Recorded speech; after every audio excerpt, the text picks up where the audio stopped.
Atom, atom के orbit होते हैं, मान लीजिए हम डी सबसे को लेते हैं, इसमें 5 वो आर्बिट होते हैं। जैसे 5 में एक में 2 इलेक्ट्रॉन फुलफिल होते हैं इस अपोजिट स्पिन के।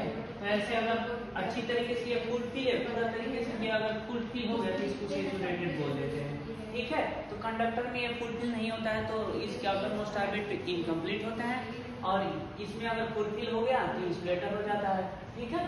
तो आइए देखते हैं नेक्स्ट लाइन पे। In insulator the valence electron are very tightly bound to the nucleus.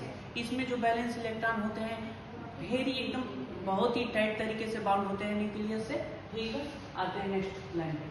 Thus they have practically no free electron to act as a charge carrier। इसमें जो होते हैं नो फ्री इलेक्ट्रॉन, मतलब इसमें कोई इलेक्ट्रॉन अवेलेबल नहीं होता है चार्ज कैरियर के रूप में कार्य करने के लिए, ठीक है। इसलिए hence have a high electrical resistivity, इसके पास हाई इलेक्ट्रिकल रेजिस्टिविटी होती है। आइए इसके एग्जांपल के रूप में देखते हैं। ग्लास हो जाता है, माइका हो जाता है, क्वार्ट्ज होता है, इबोनाइट हो गया, एक्सेट्रा एक्सेट्रा, और सारे एग्जांपल आ जाते हैं। आते हैं इसके प्रॉपर्टीज पे। देखिए प्रॉपर्टीज होता क्या है। इसमें पहला होता है हाई रेजिस्टेंस, जो इंसुलेटर की जो मैक्सिमम प्रोबेबिलिटी बनती है तो हाई रेजिस्टिविटी की बनती है, ठीक है। आते हैं सेकेंड पॉइंट है हमारा, they are rigid, tough and strong. Insulator काफी ज्यादातर रिजिड, टफ एंड स्ट्रॉन्ग में पाया जाता है।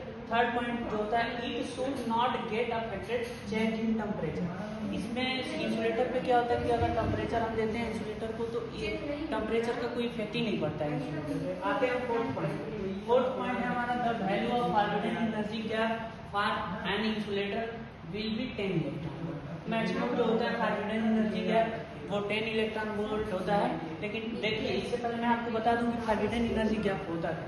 फॉरबिडन एनर्जी जो गैप होता है, यहाँ फिगर के माध्यम से देखिए, यहाँ बैलेंस बैंड होता है और ऊपर वाला कंडक्शन बैंड होता है, सीबी जिसको बोल देते हैं और इसको जीबी बोल देते हैं। जिसमें इलेक्ट्रॉन फुलफिल होते हैं उसको बैलेंस बैंड बोलते हैं, जिसमें इलेक्ट्रॉन मतलब पूरी तरीके से फिल नहीं होते हैं इसको सीबी बोल देते हैं। तो इन दोनों की जो बीच की डिस्टेंस होती है इसको हम लोग ईजी बोल देते हैं, इसी को हम लोग फॉरबिडन एनर्जी बैंड गैप बोल देते हैं। तो वही इसकी जो बीच की डिस्टेंस होती है 10 इलेक्ट्रॉन वोल्ट होती है, जो कि प्रैक्टिकली देखें तो ये बहुत ही लॉन्ग पड़ जाता है, इसलिए इसमें इलेक्ट्रिक प्रोवाइड नहीं किया जा सकता, ठीक है। आता है valence band electrons are tightly bound to the nucleus. ये आप 5 पॉइंट में लिख सकते हैं कि बैलेंस बैंड इलेक्ट्रॉन जो होते हैं वो tightly bound to the nucleus होते हैं।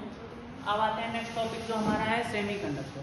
सेमीकंडक्टर पे आते हैं, those substance which have their conductivity resistivity intermediate between conductors and insulator.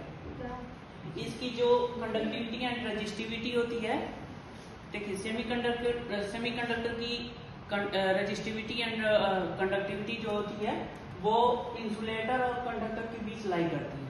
जैसे ऑर्डर बुक में यहाँ दिखाया गया है कि कंडक्टिविटी रेजिस्टिविटी, इंसुलेटर इधर कंडक्टर हो गया, बीच में हमारा सेमीकंडक्टर हो गया, ठीक, इसकी बीच में लाई करती है। अब आते हैं इसकी प्रॉपर्टीज देखिए क्या। सेमीकंडक्टर जो होता है इसके पास निगेटिव टेम्परेचर कोफिशिएंट होते हैं सेमीकंडक्टर के पास, ठीक। आते हैं दैट इज, जिसका मतलब the electrical resistance of A semiconductor decreases with increases in temperature. इसकी जो इलेक्ट्रिकल रेजिस्टेंस है जब टेम्परेचर बढ़ाते हैं तो डिक्रीज करने लगता है। जिसके बीच में रिलेशन दिया है, the relation between temperature and resistance is of the form R is equal to दिया गया है R A E to the power minus B upon में टी।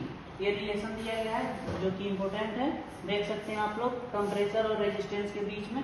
जैसे ही हम लोग यहाँ दिया गया है कि that is the electrical resistance of A semiconductor decreases with increase in temperature. जैसे ही हम लोग टेम्परेचर इंक्रीज करेंगे तो ये रेजिस्टेंस डिक्रीज करने लगता है।